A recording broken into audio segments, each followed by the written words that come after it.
খুলনা প্রকৌশল ও প্রযুক্তি বিশ্ববিদ্যালয়ের ৩৭ শিক্ষার্থী বহিষ্কারের ঘটনা অন্যায্য উল্লেখ করে ঢাকায় স্ট্যান্ড উইথ কুয়েট কর্মসূচি পালিত হয়েছে। মঙ্গলবার এই কর্মসূচি পালিত হয়। এদিন কুয়েটের একদল শিক্ষার্থী জাতীয় প্রেসক্লাবের সামনে বিক্ষোভ মিছিল করেন। তারা কুয়েটের সাধারণ শিক্ষার্থীদের নামে মিথ্যা মামলা এবং বহিষ্কারকে প্রহসনমূলক দাবি করে মানববন্ধনও করেন। শিক্ষার্থীরা বলেন, কুয়েট উপাচার্য অধ্যাপক মোহাম্মদ মাসুদ ছাত্রদল ও বিএনপির এজেন্ডা বাস্তবায়ন করছেন। একই দাবি করেছেন বাংলাদেশ গণতান্ত্রিক ছাত্র সংসদের নেতারা।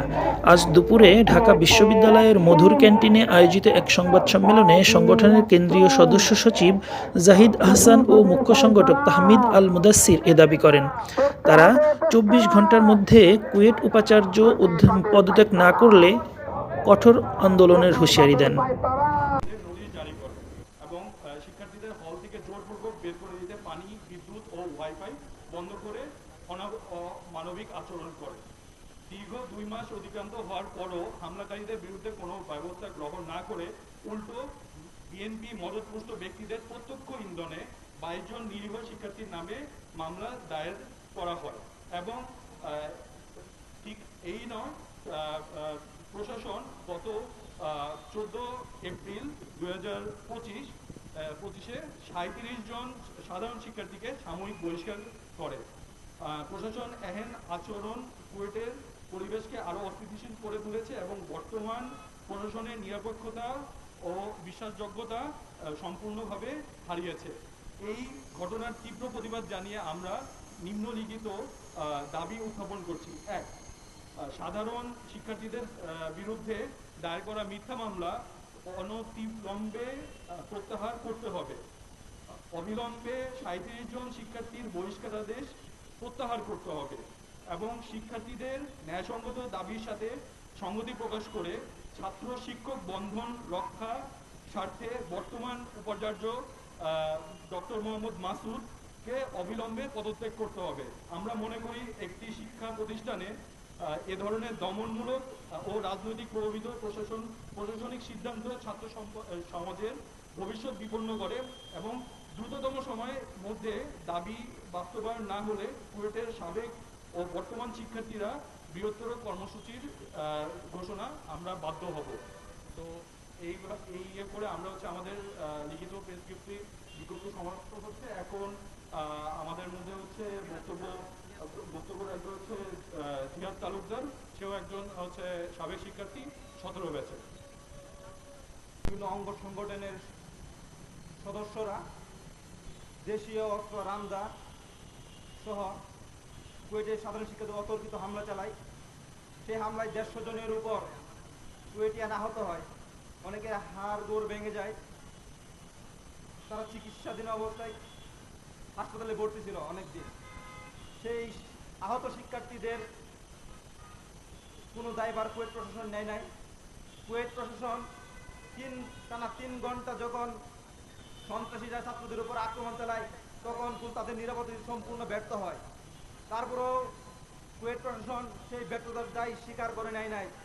৫ই আগস্ট পরবর্তী সময়ে আমরা চেয়েছিলাম সম্পূর্ণ দালাল মুক্ত ছাত্র বান্ধব বিশ্ববিদ্যালয় প্রশাসন, ছাত্র বান্ধব ডিসি।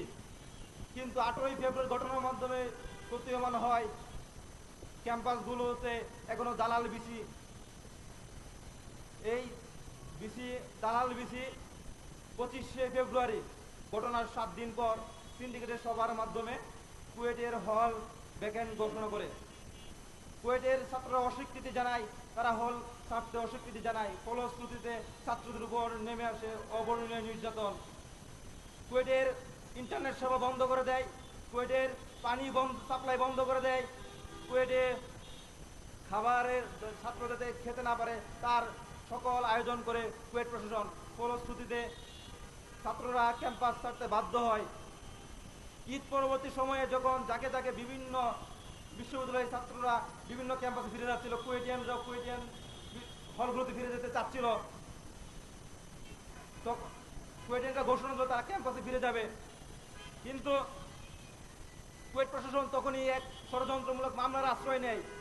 যেই শিক্ষার্থীরা ৮ই ফেব্রুয়ারি সন্ত্রাসীদের আহত হইল তাদেরই বিরুদ্ধে মামলা করে। বিসির মদদে বিসির ইন্ধনে এই মামলা হয়েছে বলে আমরা সুস্পষ্ট প্রমাণ পেয়েছি। সেই মামলার 22 জন আহত শিক্ষার্থীর পাশাপাশি আরো 22 জন ছিল অজ্ঞাতনামা আসামি। যখন কুয়েটিয়ান আরো ক্ষুব্ধ হয়, ফলশ্রুতি তারা 37 জন কুয়েটিয়ানকে বহিষ্কার করে, যার মাঝে অনেকেই আন্দোলনে ছিল এবং যারা আহতও ছিল অনেক। আমরা এই বহিষ্কারাদেশকে প্রত্যাখ্যান করছি। আমরা সাথে সাথে যে ডিসি কুয়েটিয়ানদের নিরাপত্তা দিতে ব্যর্থ হয়েছে, যে ডিসি কুয়েটের শিক্ষার্থীদের ক্যাম্পাসে থাকতে দেয় নাই, ক্যাম্পাসে প্রবেশ করতে বাধা দিয়েছে, ক্যাম্পাসে যখন ছাত্ররা আক্রমণের শিকার হয়, যখন ডিসি সেনাবাহিনীকে ভিতরে ঢুকতে পারমিশন দেয় না ছাত্রদেরকে রক্ষা করার জন্য, সেই ডিসির তার পদে থাকার কোনো যোগ্যতা নাই। আমরা সেই ডিসির পদত্যাগ দাবি করছি এবং কুয়েটের রানিং শিক্ষার্থীরা যে দাবি জানাচ্ছে, এক দফায় এক দাবি, ডিসি মাসুদের পদত্যাগ। আমরা সেই দাবির সাথে সম্পূর্ণ ঐক্যমত পোষণ করছি। আমরা চাই এই অন্তর্বর্তীকালীন সরকার খুব দ্রুত সময়ের ভিতরে কুয়েটের যে অচলায়তন সৃষ্টি হয়েছে সেটার ব্যবস্থা নেবে। খুব দ্রুত সময়ের ভিতরে ডিসি মাসুদকে পদ থেকে বাধ্য করে নতুন বিসি নিয়োগ করবে এবং নতুন বিসি নিয়োগের মাধ্যমে নতুন বিসির নেতৃত্বে তদন্ত কমিটি গঠিত হয়ে এই ঘটনার সুস্পষ্ট ব্যাখ্যা সবার সামনে নিয়ে আসবে। আমরা সেই দাবি এখানে প্রযুক্তি বিশ্ববিদ্যালয়ের সাবেক শিক্ষার্থীরা একসাথে জড়ো হয়েছে। আপনারা কারণ অলরেডি এর মধ্যে জানেন যে আমাদের 18ই ফেব্রুয়ারিতে ঘটে যাওয়া একটা নৃশংস ঘটনা কুয়েট ক্যাম্পাসে, যেখানে কিনা ছাত্রদল এবং যুব দলের সশস্ত্র সন্ত্রাসী বাহিনী, আমি বলবো যে তারা হচ্ছে আমাদের ক্যাম্পাসের নিরস্ত্র শিক্ষার্থীদের উপর হচ্ছে হামলা করে। এবং এই হামলা করার পিছনে অন্যতম যে কারণ ছিল, এটা আসলে পানির মতো পরিষ্কার, সেটা হচ্ছে কুয়েট ক্যাম্পাসে যেখানে এখন বর্তমানে অন্তত লিখিতভাবে হচ্ছে ছাত্র রাজনীতি নিষিদ্ধ, সেখানে আবার ছাত্র রাজনীতিকে পুনর্বাসন করার একটা প্রচেষ্টাই হচ্ছে সেই হামলা। তাদের নিজেদের যে সন্ত্রাসী কর্মকাণ্ড, সেগুলো করার মাধ্যমে তারা জাহির করার চেষ্টা করে যে না, আমরা সাধারণ শিক্ষার্থীর তুলনায় অনেক ক্ষমতাশালী। কিন্তু সাধারণ শিক্ষার্থী আর আগের মতো নেই সারা বাংলাদেশে। এই 5ই আগস্টের জুলাই গণঅভ্যুত্থানের পরে সাধারণ ছাত্রদের যে কি পরিমাণ ক্ষমতা, এটা বাংলাদেশের প্রত্যেকটা মানুষ, আশা করি আপনারা সবাই আমরা বুঝে গেছি যে আমরা সাধারণ শিক্ষার্থী যদি একসাথে একত্রিতভাবে কাজ করতে পারি, তাহলে আসলে বাংলাদেশের কোনো অপশক্তি আমাদের বিরুদ্ধে রুখে দাঁড়াতে পারবে না ইনশাআল্লাহ। তো সেই হামলার পরে আমরা পরবর্তীতে দেখতে পেলাম যে আমাদের ভিসি মহোদয় জনাব মোহাম্মদ মাসুদ স্যার, তার ইন্ধনে আসলে সেই হামলা সংঘটিত হয় এবং যুবদল ছাত্র দলের সেই নেতাকর্মীদের আজ 2 মাস হয়ে গেল, এখন পর্যন্ত কাউকে হাজতে নেওয়া তো দূরের কথা, সেই বিচারাধীন কার্যক্রম শুরু হয়েছে বলে আমরা কোনো সুস্পষ্ট কোনো নজির পাইনি। কিন্তু ইতিমধ্যেই ক্যাম্পাস খোলা হয়নি, অনির্দিষ্টকালের জন্য ক্যাম্পাস বন্ধ করে দিয়ে, যেখানে কিনা বাকি সকল ক্যাম্পাস ইতিমধ্যেই খুলে শিক্ষার্থীরা ক্লাস কার্যক্রম শুরু করে দিচ্ছে। সেখানে কুয়েটের 22 জন শিক্ষার্থীকে ইতিমধ্যেই হচ্ছে মামলা করা হয়েছে এবং কুয়েট প্রশাসনের পক্ষ থেকে তারা 37 জনকে ইতিমধ্যে বহিষ্কার করার আদেশ দিয়েছে। তো আমরা আজকের এই প্রেস ব্রিফিং এর মাধ্যমে সাধারণ শিক্ষার্থীদের বিরুদ্ধে দায়ের করা মিথ্যা মামলা অবিলম্বে প্রত্যাহার করার দাবি জানাচ্ছি।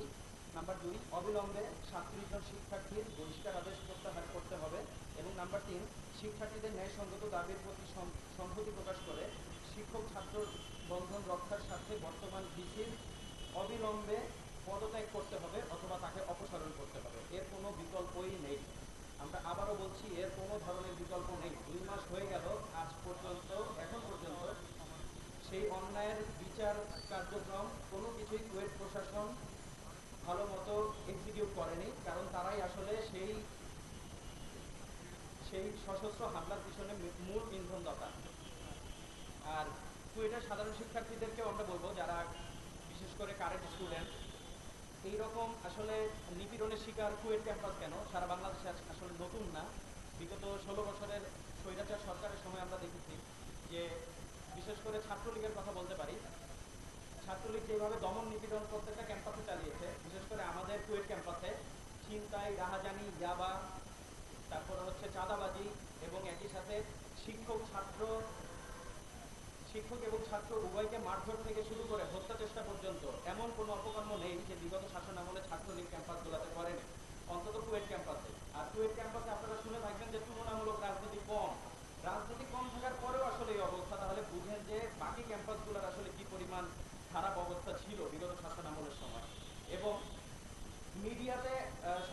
যেই ক্যাম্পাসগুলোকে আমরা দেখি তাদের বিশেষ করে হয় ঢাকার ভিতরের ক্যাম্পাসগুলো অথবা ঢাকার বাইরে বড় বিশ্ববিদ্যালয় যেগুলো, যেখানে হচ্ছে বিশেষ করে হচ্ছে বিশ্ববিদ্যালয় যেগুলোতে স্টুডেন্ট সংখ্যা অনেক বেশি, সেগুলো হয়তো বা মিডিয়াতে আপনারা কভারেজ অনেক বেশি পান।